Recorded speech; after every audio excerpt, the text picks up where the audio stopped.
Yeah. Now let's understand what are prerequisites for AWS data engineering.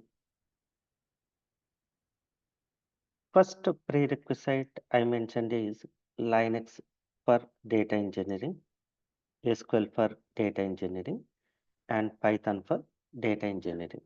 First, let me explain about these two. AWS data engineering. AWS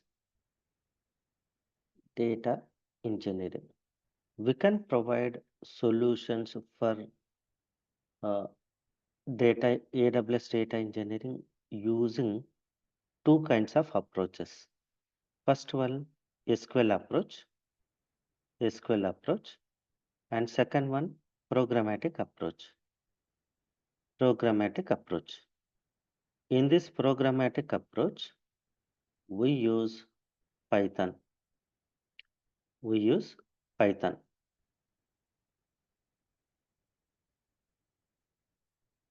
We use Python tip. So data engineering, data engineering problems, we can provide solutions using SQL and Python. SQL is easy to learn, easy to implement. Anyone can easily learn, easy to implement, less code, less time for a solution providing solution, it will take less time because less code and easy to learn, easy to implement. But SQL is not solution for all problems. Only only programming languages provide solution for any problem. It may be Java, it may be .NET, it may be Scala, it may be Python. Programming languages provide solution for any problem. So in AWS data engineering, we will try to achieve using SQL. 80% of our data engineering implementations, we go with SQL based approach with little syntax of programming. Wherever possibility is not available with SQL, there we use programmatic approach. Then we convert result. That result again we convert into SQL format. Then we will continue with SQL.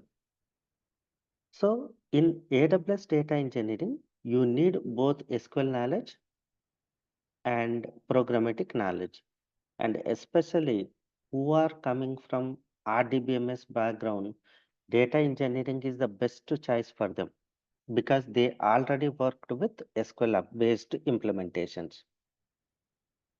And anyone who want to enter into data engineering, you need to mainly focus on SQL. SQL is very, very important for data engineers, along with programmatic also important, but more is SQL. 80% of solutions we provide 60 to 80. We provide using SQL only. So one SQL, one Python. SQL with any RDBMS. It may be MySQL, it may be PostgreSQL, it may be DB2. Little syntax is different. SQL concepts are same. For all databases, SQL concepts are same. Okay. And then, and then PySpark. PySpark. If you see, we are going to deal with unlimited storages. Unlimited storages. Unlimited are large volumes of data sets. Unlimited.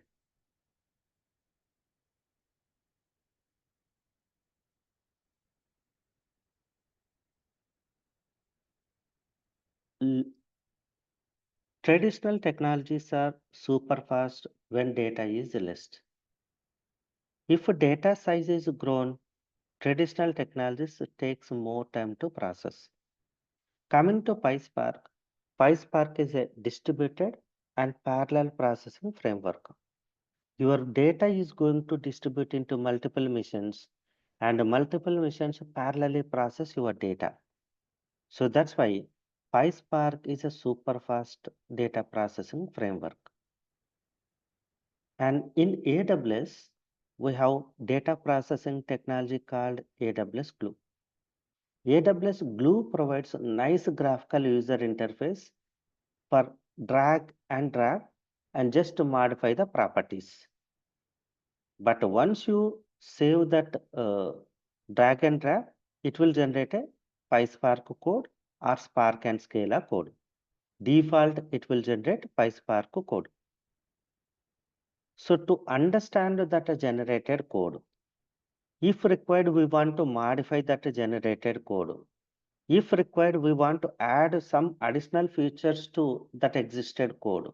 You need a PySpark knowledge. That's why we are going to learn PySpark. Then now let's understand Linux. Why Linux is required as a prerequisite.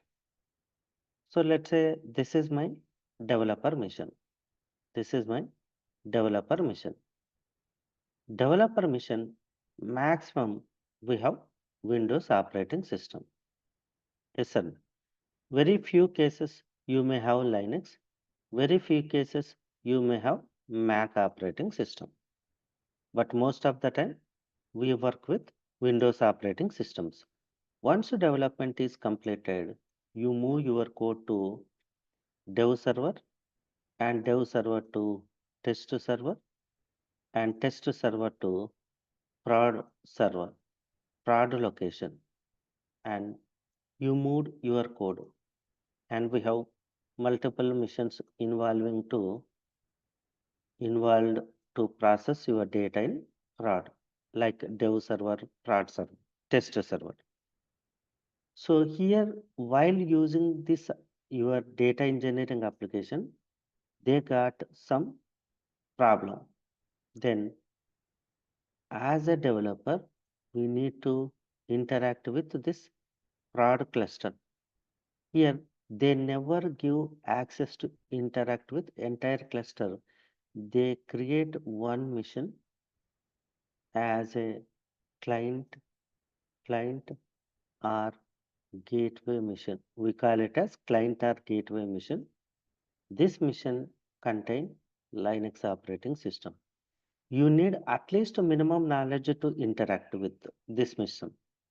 So that's why we are learning Linux for AWS data engineering. At least minimum knowledge is required. Creating directories, to see the content of file, to change file permissions or directory permissions. Some additional minimum knowledge is required. Minimum knowledge is required. So that's why these four prerequisites are very, very important for AWS data engineering.